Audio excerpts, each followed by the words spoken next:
అంటే రాష్ట్రంలో అక్షరాస్యత శాతం 67% ఉంది, దేశంలో 73% ఉంది. సో 20 జిల్లాల్లో మహిళా అక్షరాస్యత 20% ఉంది. ఈ నేపథ్యంలో 2 కోట్ల మంది స్టూడెంట్స్ ఉన్నారు మన దగ్గర. అదే సమయంలో అంతకు రెట్టింపుగా ఈ నిరక్షరాస్యులు కూడా ఉన్నారు. అంటే రోజు ప్రతి ఇంట్లో చదువుకోవాలి అంటుంటారు, నెగ్లెక్ట్ చేస్తుంటారు. అంటే అధునాతన యుగంలో టైం వేస్ట్ చేయొద్దు, అంటే చదువుకోని వారికి చదువుకోవాలని, చదువుకునేవారు ఇంకా బాగా చదవాలని, యువకులు టైం వేస్ట్ చేయొద్దని ఈ చిత్ర సారాంశం. ఈ చిత్రంలో సందేశమే కాదు, వినోదం కూడా ఉంది. ముఖ్యంగా తాగుబోతు రమేష్, చంద్ర వాళ్ళ అద్భుతమైన 5 సీన్లు వచ్చాయి, బాగా నటించారు. అసలు ఆమె గురించి అయితే నేను చెప్పాల్సిన అవసరం లేదు. రాజన్నలో ఆమెకు నేషనల్ అవార్డు రావాల్సింది మిస్ అయింది, బట్ నంది అవార్డు వచ్చింది, ఫిలింఫేర్ అవార్డు వచ్చింది. అట్లాగే కోట శంకర్రావు గారు కూడా, అంటే ఈ అమ్మాయి చదువుకోవాలనుకుంటుంది, ఆ కోట శంకర్రావు గారు సినిమాలో చదవద్దు పని చేయి అంటుంటాడు. చివరికి ఆ అమ్మాయి నేను చదువుకుంటా అంటుంది. సీత కొత్త టీచర్ ఆ ఊరికి రావడం, ఈ అమ్మాయిని స్కూల్లో చేర్పించడం, ఈ అమ్మాయిని కలెక్టర్ స్థాయికి తీసుకొచ్చి అదే జిల్లాలో 100% లిటరసీ చేయించి నేషనల్ కేంద్ర ప్రభుత్వ అవార్డు పొందడం సినిమా సారాంశం. మీరందరూ 7వ తేదీ నాడు అందరూ మీరు చూడండి, అందరూ ప్రేక్షకులందరూ సహకరించాలి.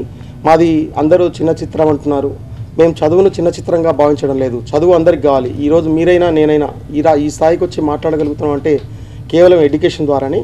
మీరందరూ సహకరిస్తారని కోరుకుంటున్నాను. చదువుకోవాలి సినిమాలో నాకు ఈ అవకాశం ఇచ్చిన వెంకటేశ్వర అంకుల్కి చాలా థ్యాంక్స్ చెప్పుకుంటున్నాను. ఈ సినిమాలో నాకు చదువు అంటే చాలా ఇష్టం, కానీ మా నాన్న చదవనివ్వడు, పని చేయమంటాడు. సో నాకు చదువు అంటే ఇష్టం. నేను మా నాన్నని ఎప్పుడు అడుగుతూ ఉంటాను, నాన్న నాకు చదువు అంటే ఇష్టం అని. సీత ఆంటీ గారు టీచర్ కింద వచ్చి నన్ను చదివించాక నేను మంచి కలెక్టర్ని అవుతాను. కలెక్టర్ని అయినాక నాకు రాజన్న సినిమాలో మీరందరూ ఎలా ఆదరించారో ఈ సినిమాలో కూడా నన్ను అలానే ఆదరించాలని కోరుకుంటున్నాను. రాజన్న సినిమాలో నాకు నంది అవార్డ్, ఫిలింఫేర్ అవార్డ్స్ వచ్చాయి, నేషనల్ అవార్డ్ మిస్ అయింది. అలానే ఈ సినిమాకి కూడా నాకు అవార్డులు రావాలని కోరుకుంటున్నాను. పిల్లలు, టీచర్స్ అందరూ ఈ సినిమాని చూడాలి. ఈ సినిమా చాలా బాగుంటుంది, మీరందరూ చూసి దీన్ని ఆదరించాలని కోరుకుంటున్నాను. Thank you. చదువుకోవాలి అనే సినిమా మద్దాళి వెంకటేశ్వరరావు గారు అన్నీ తానే నిర్మించాడు, చాలా కష్టపడి తీశారు.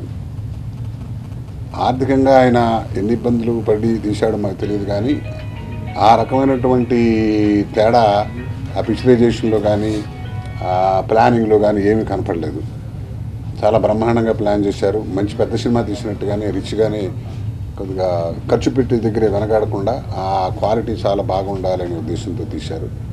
ముఖ్యంగా ఈ కథాపరంగా చాలా గొప్ప విషయం ఉన్నటువంటి సినిమా ఇది.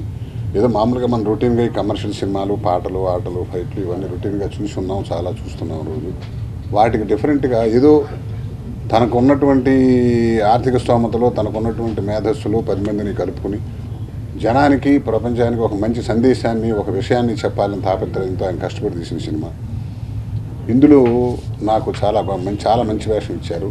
ఒక సందేశాత్మకమైనటువంటి చిత్రాన్ని ఈరోజు సినిమా ప్రపంచం లోపల ఒక నూతన ఒరవడిని సృష్టించేటటువంటి క్రమంలో మనంత వరకు దాదాపు తన యొక్క జీవితం అంతా కూడా ఒక విద్యారంగానికి సంబంధించి అనేక రకాలుగా ప్రభుత్వాన్ని తట్టిలేపి ఎక్కడైతే ప్రభుత్వం పొరపాటు చేస్తుందో ఆ పొరపాటును సరిదిద్దుకునేటటువంటి విధంగా తన యొక్క జర్నలిజం ద్వారా సమాజాన్ని, ప్రభుత్వాన్ని ప్రోత్సహించి ప్రభుత్వాన్ని చక్కదారిలో పెట్టినటువంటి ఘనత వెంకటేశ్వర గారిది. అంతేతో ఆగకుండా ఒక సినిమా రంగం ద్వారా, సినిమా అనేటటువంటిది ఈరోజు ప్రజల యొక్క జీవితం లోపల ఒక ముఖ్యమైనటువంటి అంశంగా ఉన్నటువంటి నేపథ్యంలో ఆ అస్త్రాన్ని కూడా ఉపయోగించి సమాజాన్ని తమ యొక్క చిత్రం ద్వారా ఈ విద్యా వ్యాప్తికి ప్రయత్నం చేస్తున్నటువంటి వారిని మనస్ఫూర్తిగా నేను అభినందిస్తూ ఈ చిత్రాన్ని రాష్ట్రంలో ఉండేటటువంటి ఉపాధ్యాయులు, విద్యార్థులు అందరూ చూడడమే కాకుండా నిరక్షరాస్యతను నిర్మూలించడం లోపల దీన్ని ఒక అస్త్రంగా అందరూ ఉపయోగించుకోవాలని చెప్పి మనస్ఫూర్తిగా నేను కోరుతా ఉన్నాను. నా పేరు మారం శ్రీనివాస్ అండి, ఆంధ్రప్రభలో సీనియర్ రిపోర్టర్గా ఉన్నాను. నేను మద్దాళి వెంకటేశ్వర గారు జర్నలిజంలో గత 20 సంవత్సరాలు కలిసి పనిచేస్తున్నాం. ఆయన ఈనాడు ఎడ్యుకేషన్ రిపోర్టర్గా, నేను ఆంధ్రప్రదేశ్ ఎడ్యుకేషన్ రిపోర్టర్గా పనిచేస్తే కాలంలో మా పరిచయం ఏర్పడింది. ఇద్దరం ఒకే జిల్లాకు చెందిన వాళ్ళం.